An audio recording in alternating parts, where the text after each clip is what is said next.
Lakini kanisa kama kanisa tuliombwa tutoe nafasi, na tulipoombwa kutoa nafasi waandamizi wangu walihusika, wakajibu barua kwamba tunaruhusu mtafika, mtafanyia mijadala yenu na kongamano lenu katika viwanja vinaitwa viwanja vya Matumaini, na baadaye ukumbi wa Askofu John Rudi. Mawasiliano haya ni ya kawaida kabisa, ni mawasiliano ya kiutawala. Sasa kwa bahati mbaya hatukujua kama hawa watu wamezuiliwa wasifanye maandamano, nadhani mahali popote Tanzania. Ninasema hatukujua, na kutokujua hakutuepushi katika makosa.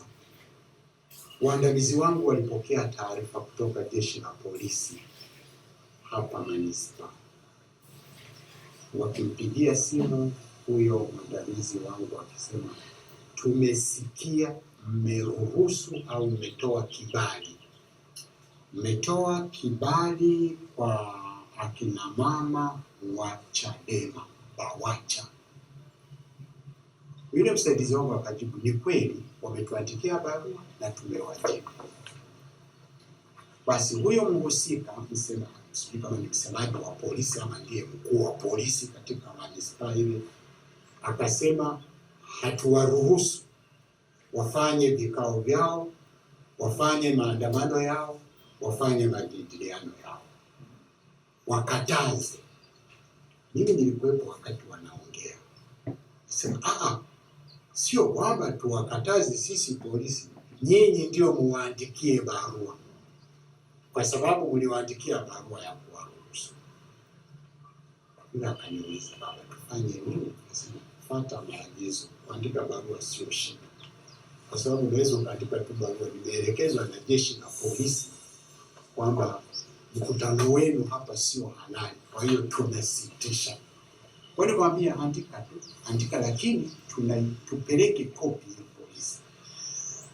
Kwa hiyo huyo msaidizi wangu akaandika hiyo, akiwaandikia sasa hawa BAWACHA, kwa sababu zilizo nje ya uwezo wetu, basi tunasitisha hicho kibali tulichokuwa tumeomba. Lakini kabla ya hapo yalikuwepo majibizano sio rafiki kutoka kwa huyo msemaji wa polisi, walipokuwa wanabishana kwamba, lakini sasa si nyinyi muandike. Asema, baba padri, nakwambia usipoandika sisi tutalala hapo hapo, na madhara yoyote yakitokea shauri yenu. Kasema, kwa nini tutangulize madhara zaidi wakati kuna uwezekano tu mambo yakaisha bila? Sasa na kweli barua iliandikwa na tukaagiza ipelekwe polisi na ilipelekwa. Sasa ni wale waliokataa